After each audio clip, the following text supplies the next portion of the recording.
The wine you enjoyed is the end result of a long and complex process that often results in, amongst other things, lots of broken pieces of wood.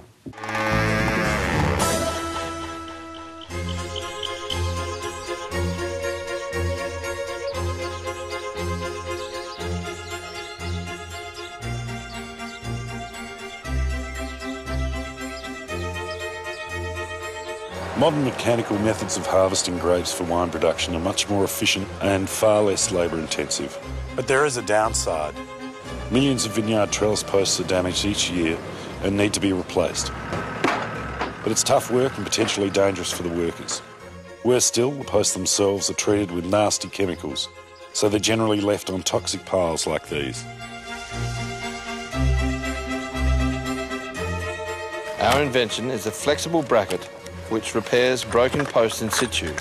The two equal parts of the bracket wrap around the break and are secured using 4 bolts. It can be used wherever the break occurs, above or below ground. The UV-stable food-grade plastic material is designed specifically to flex with the post when under the stress of harvesters. This is a faster, cheaper and safer method of repairing trellis posts. But best of all, our invention will resurrect all these posts which are currently stored in toxic waste dumps.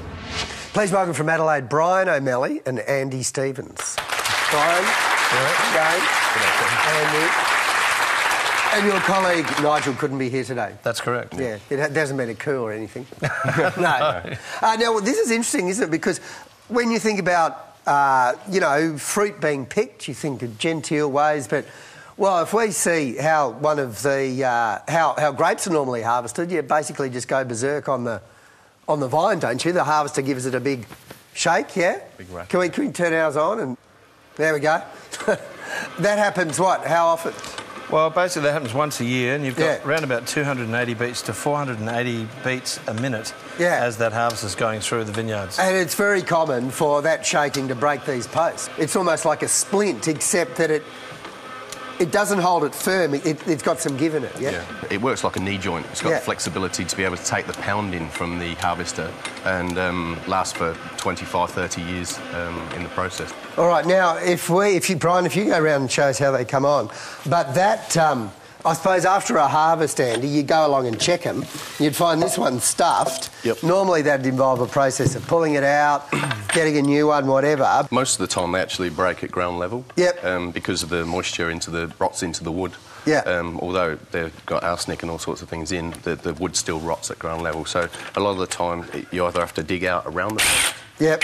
Or you can actually hammer these down into the soil if there's ground stuck in it. Yeah. That's why we've engineered the top edge to be very strong and be able to take a hell of a beating. So. Right, it's obviously a lot quicker than putting in a new one. Yeah. And then it provides, it fixes that bit, which was completely buggered, but the top bit, you would say, it's got more support now too, is that right? Hell of a lot more support. On the inside of the design, there's small dimples that actually bite into the wood. Oh, yeah. So it stops it from sliding around and also locks it all together. So. Come over to the panel. Brian, how are you? Oh, good. Where have you been? I've been hiding behind the vines. Been out harvesting, yeah. So how much, in terms of labour saving and all that business, how will the cost compare with replacing it? Well, you're basically looking at around about $39 to $40 to replace the post, where this is recommended retail is around about $15. Yeah. We're putting them on, depending on where the break is and the soil type, we can put them on for around about, say, $3, $4. Right. So it's a fair saving. It is. Yeah, OK. James? Yeah, look, I never knew we used such toxic posts to grow grapes, actually. It's amazing.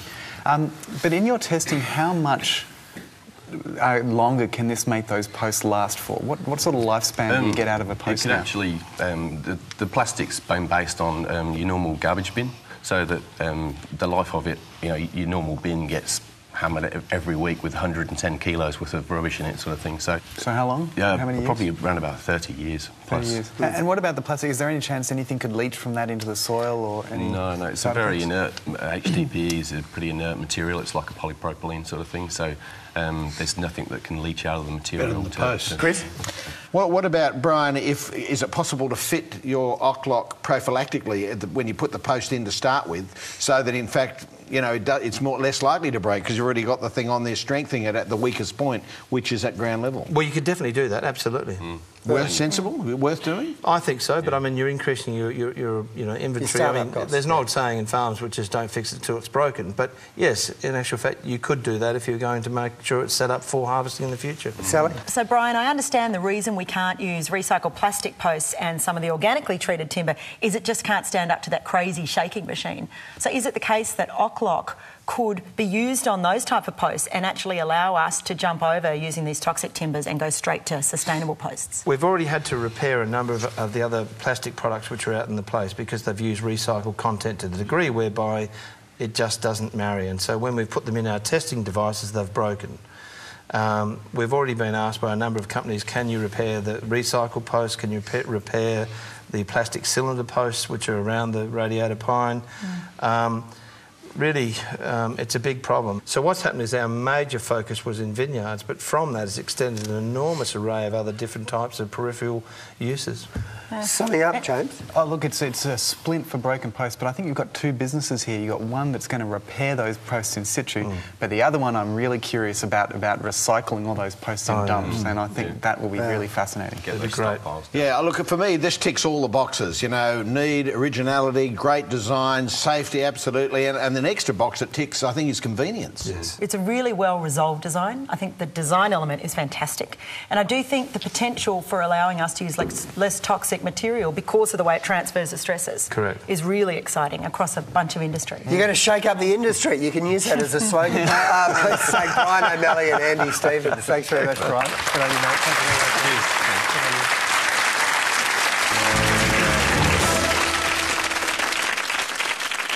All right, who's going to win tonight? Which of the three would you pick? Our judge's choice could be named our Inventor of the Year.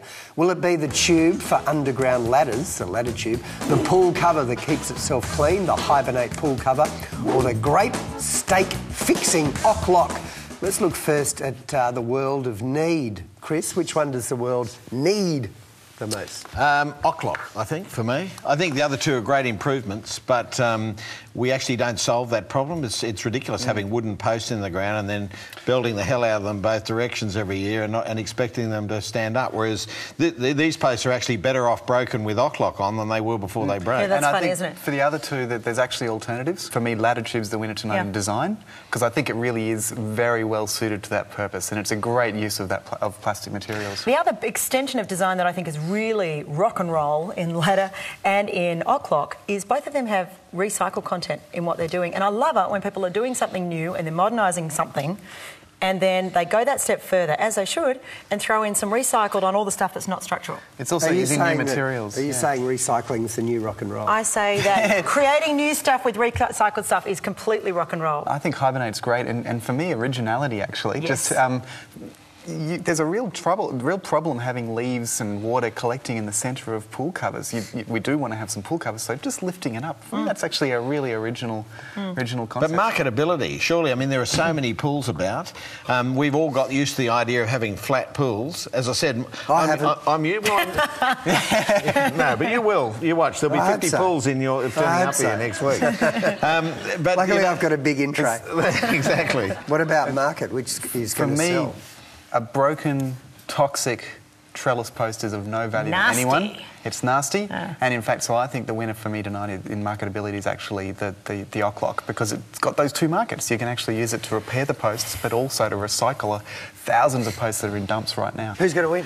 Well, for me tonight, Ocloc. I think you probably gathered. I think that's right up there in terms of it's such a simple idea, and people don't get exposed to this. But when you actually look what you're trying to do with those trellis posts and the potential environmental impact of all that arsenated logs that are being left around the countryside, Ocloc, I think, is a great move forward. Do either of you disagree? Well, my tendency is actually towards the latter because I think that it's such a new way to solve something that's a very old-fashioned way to do things, both in the material they're using, steel, and in the openness and the ability to still be injured when you're crawling out. But on originality, because that's a little like a playground bit of equipment, and because Ocloc is completely original, I just swing to Ocloc. And James? I really like the ladder tube as well. Yep. And I think that it's got a whole lot of potential and it will get installed in every single mine, but I have to agree The Ocloc just beats it for the potential impact it's going to have. Then the winner is the Ocloc, Brian O'Malley and Andy Stevens. Well done, mate. Congratulations. Well done. Congratulations. There you go. They're in the running to be named our Inventors of the Year. There's also our People's Choice Award that will go to the invention that receives the most of your votes. So text 1 for the ladder tube, 2 for the Hibernate pool cover, or 3 for the Ocloc to 1999 220. Call 1902 55 2277 or go to our website abc.net.au/new inventors. Thanks to our judges. Well done. Big round of applause for our 4 inventors tonight. And finally, the quote is from Mark Twain, who said, "And what is a man without energy? Nothing. Nothing at all." Good night.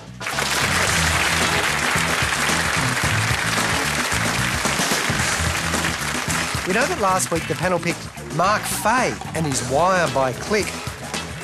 But what did you pick as the people's choice? It was the barefoot power, the tremor, and the wire by click. And you picked the barefoot power.